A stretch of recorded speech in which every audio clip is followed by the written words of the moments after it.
Ever hear a number that seems, simple on the surface but hints at something much bigger, a more complex story? That's 996 for you. Yeah. It's a term you hear, well, a lot when people talk about the Chinese tech industry. Right. 9 a.m. to 9 p.m., 6 days a week. Exactly. That's the Yeah. perfect definition. But trust me, underneath those digits is this really controversial work system. It's got a fascinating backstory and some pretty serious implications. So what's the real deal with 996? That's the big question, isn't it? And that's what we're diving deep into today.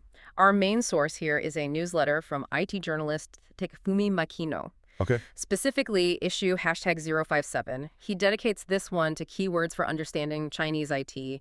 And yeah, 996 is right there, front and center. Got it. So think of this, listener, as your kind of streamlined guide to understanding 996.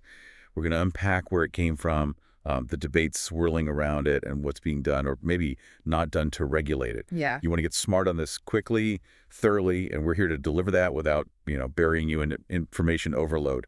Let's maybe trace this back a bit. I mean, long working hours aren't exactly new anywhere, but the specific term 996 the 996 work system, it really grabbed public attention around, say, 2019. Right. And this coincided with something pretty telling, the creation of the 996.icu repository over on GitHub. 996.icu. Wow, that name is pretty blunt, isn't it? It really is. Anonymous engineers started it, and the message is, well, hard to miss. Yeah, work 996, end up in the ICU. Basically. The idea is that consistently working that schedule can literally land you in an intensive care because of the sheer strain on your health. And this wasn't just like theoretical complaining. No. Not at all. Around that same time, we started seeing these widespread reports, real accounts from employees at huge tech companies, Huawei, Alibaba, Ant Group, JD.com, 58.com, Soning, Pinduoduo. The big names. All the big names. They were confirming, this demanding 996 schedule. It's pretty much standard operating procedure in our daily lives.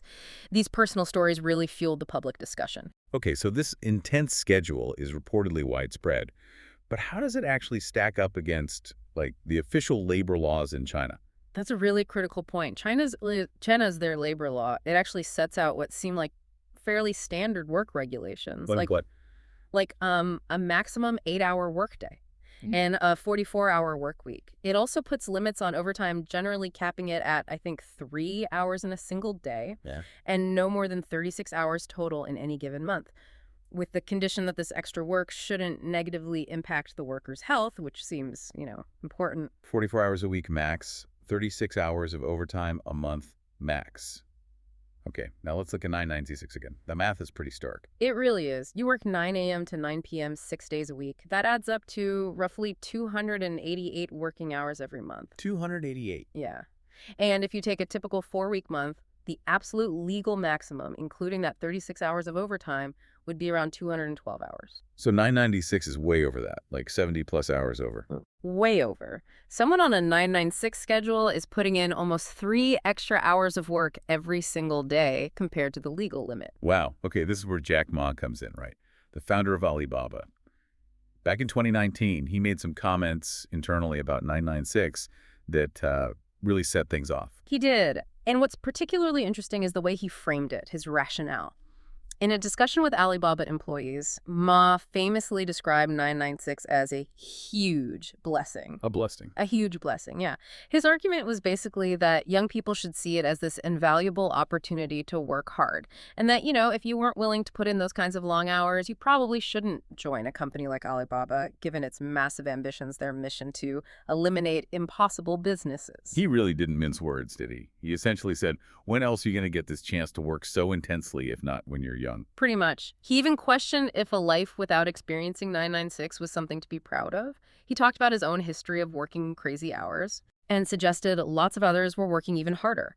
His core message seemed to be, look, if you want extraordinary success, it demands extraordinary dedication and, well, time. Okay, so he framed it as opportunity and necessary sacrifice. But the reaction online... Mostly critical. Overwhelmingly critical, yeah. Many saw it as just dismissing employee well-being, endorsing damaging overwork. But as Makino points out on the newsletter, there was a small segment who showed some understanding, maybe recognizing the intense competition, the drive in that industry. Okay. It feels like that initial sort of firestorm died down a bit after 2019 What brought the 996 issue back into the spotlight more recently? Well, a couple of key things seem to drive the resurgence. First, you had the huge shift to remote work during the pandemic, Right. which led to this phenomenon people are calling hidden overtime. People working crazy hours from home, the lines blurring completely. Work never ends. Exactly. Hmm. And second, maybe more impactfully, were these tragic incidents at Pinduoduo, the e-commerce giant. They really brought the human cost of extreme work culture back into sharp focus. Yeah, those were really disturbing reports. The death of a young female employee collapsing on her way home super late at night, and then the reported suicide of a male engineer. Yes. The initial online reaction to the woman's death was immediate. People instantly labeled it a 996 death because of the time, right? Around 1:30 a.m. Beijing time. Yeah. But there was a bit of nuance there with time zones. Her workplace was in Urumqi in Xinjiang, which kind of unofficially uses Xinjiang time 2 hours behind Beijing time. Oh, interesting. So locally, it was 11:30 p.m. Still very late, obviously, but maybe not quite the extreme 1:30 a.m. initially reported based on Beijing time. Right, okay. Still points to incredibly late hours, though. Yeah. And then there was that whole mess with Pinduoduo's initial response online. Yeah. The backlash was intense. Oh, yeah. Social media just amplified it massively. On Zhihu, which is like a Q&A platform, Pinduoduo's official account posted this comment that was just widely seen as incredibly insensitive. It basically seemed to justify extreme work hours as the price you pay for a better life. Like suggesting people from the bottom of society were all trading their lives for money and hey, it's not us, it's society. Wow. That's a bold statement for an official account. Yes. Understandably sparked outrage. Huge outcry. The idea that a company would publicly imply sacrificing your life for a better living is just, how things are. It's pretty shocking. And their reaction to the backlash, they tried to walk it back. They did. They deleted the comment pretty fast and then claimed their official account was actually hacked. Hacked. Yeah, by someone from an external agency who supposedly posted it without authorization. Whether that's true or not, well, who knows. But it definitely fueled more negative attention. And on top of that, there were all those anonymous complaints leaking out, right? Exactly. Yeah. People claiming to be Pinduoduo employees, detailing just incredibly harsh conditions. Some mentioned 007 schedules. Midnight to midnight, 7 days a week. That's the idea. And that widely shared anecdote about how hard it was to even find a free toilet in their massive office because everyone was always there. Grim. So what happened next? Any official action? Well, the Shanghai Labor Bureau announced they were launching an investigation into Pinduoduo because of all this. Okay, so Pinduoduo is definitely central to this recent wave. But are they the only ones? Are other companies doing similar things? No, Makino's newsletter mentions several others where these extended hours are either official policy or just, the norm. Like who? 58.com, the classifieds platform, they apparently implement 996 during their peak seasons, September, October, though they say it's not mandatory. Okay. Then there's Yuzhen, a sauce provider. They run a system pretty similar to 996, like 9:40 a.m. to 9 p.m., 5 days a week, stretching to 6 days when it's busy. Right. And they had their own PR disaster when an executive suggested employees struggling with work-life balance should maybe consider divorce. Ouch, not great. Not great at all. And even parts of JD.com, another huge e-commerce player, have reportedly adopted 996 in some teams. It's still hard to square all this with the labor laws we talked about earlier. Yeah. The 44-hour week, the overtime limits. Yeah. How are these companies seemingly getting away with it? Well, it points to a couple of things. Loopholes and, frankly, challenges in enforcement. Article 39 of the labor law does allow for alternative working hour systems. If a company can show the standard hours don't work for their specific job type, and if they get approval from the Labor Department. But it's often really unclear if the companies doing 996 actually have that official approval. So maybe they do, maybe they don't. Exactly. And then there's the enforcement piece. Despite all the online noise, the number of formal complaints filed with labor authorities is actually pretty low. Why do you think that is? Fear of retaliation? That's likely a big part of it. Plus, the process might be seen as difficult or time-consuming. So this low number of formal complaints can lead to fewer inspections. And even when inspections happen, they often just result in, recommendations for improvement, not harsh penalties. So a gap between online outrage and formal action. But Makino also brings up a really interesting counterpoint. Not all employees doing 996 hate it.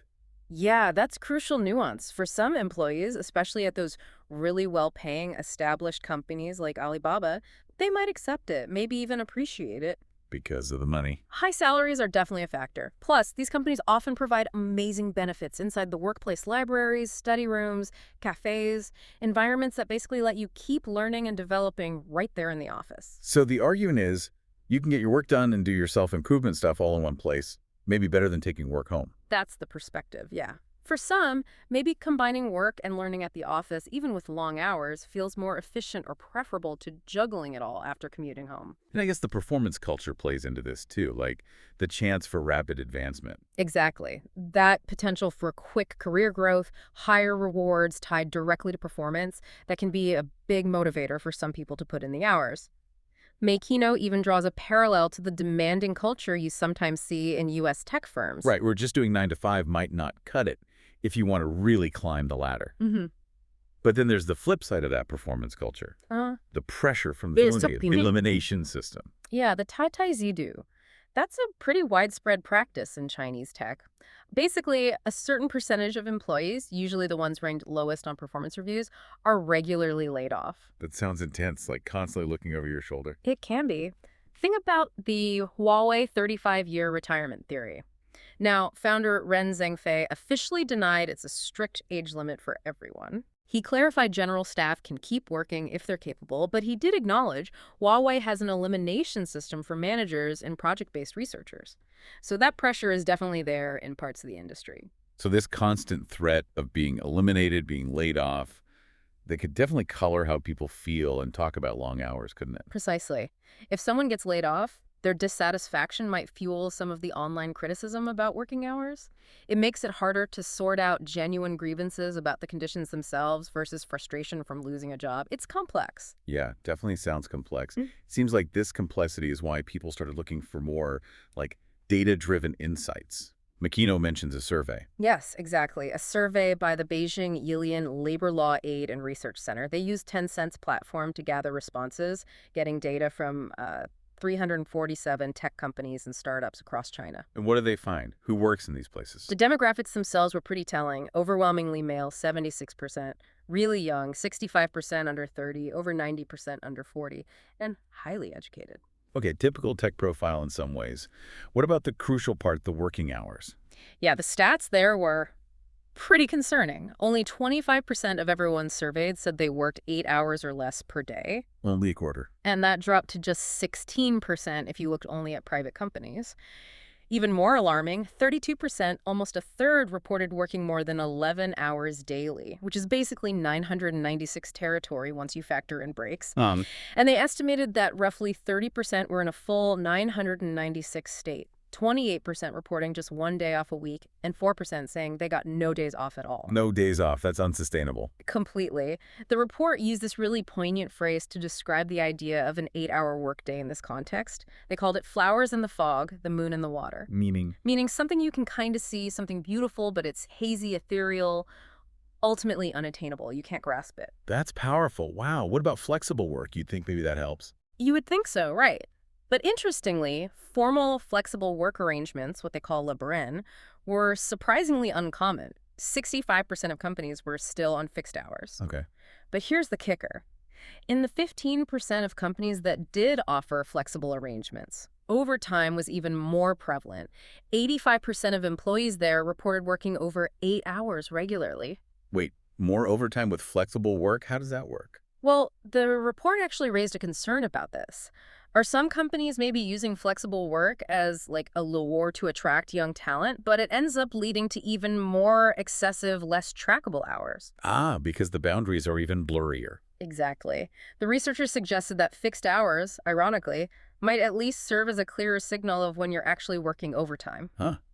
That's counterintuitive. And then there's the whole remote work thing we mentioned earlier with tools like DingTalk. Right. The increased use of collaboration tools like DingTalk or it became this double-edged sword. Great for remote work, yes, but Always on. always on. Blurring those work-life boundaries completely made it incredibly hard to track all those fragmented bits of work. The report gives that classic example. You finish dinner, but then you're answering messages, finishing small tasks. Yeah. It all adds up, unmeasured. Yeah, that sounds familiar to a lot of people, I bet. Yeah. Okay, so Jack Ma framed 996 as, voluntary dedication, passion. What did the survey find about that? Was it really voluntary? The survey painted a very different picture, starkly different. A big majority, 60% of employees, said their overtime wasn't voluntary. Not voluntary. Nope, it was compulsory, driven by urgent tasks, just sheer heavy workloads, and direct pressure from bosses or even colleagues. Geeking with the team. Exactly.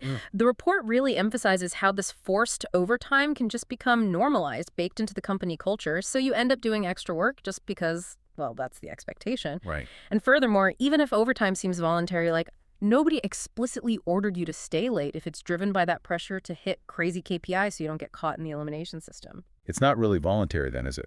Exactly. It's basically indirect coercion. You do it because you feel you have to keep your job. So, less about passion, more about pressure and job security.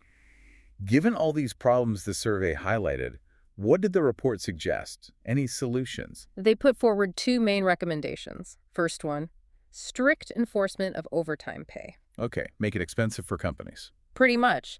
Chinese labor law already says how overtime should be paid like 1.5 times regular pay for normal overtime, 2 times for weekend work, 3 times for statutory holidays. Standard stuff. Right.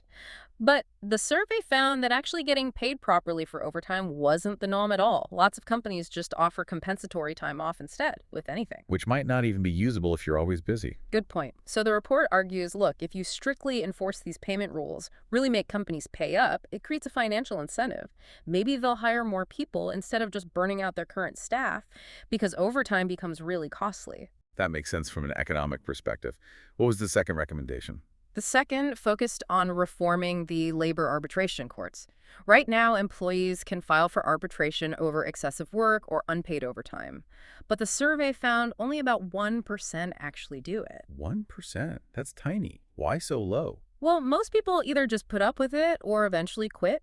The report suggests the whole arbitration process is seen as really complex, it takes a lot of time, and there's this fear of, repercussions from the employer. Yeah, blacklisting or just making life difficult. Exactly. So their proposal is create user-friendly online platforms, simplify the whole process, especially for straightforward stuff like getting unpaid overtime claims sorted out, make it easier, less scary for employees to actually use their rights. Okay, so make overtime expensive and make it easier for employees to challenge unfair practices. Both seem aimed at shifting the balance. But did the report acknowledge how hard this actually is to fix? Oh, definitely. They included that striking statistic. 87% of employees feeling the negative effects of 996 said nothing had been resolved. No solution found. 87%. That's huge. It is. And there's still that ongoing debate, right? If you clamp down too hard with regulations, do you stifle the dynamism, the competitiveness that made Chinese tech explode in the first place? The billion-dollar question. Kind of.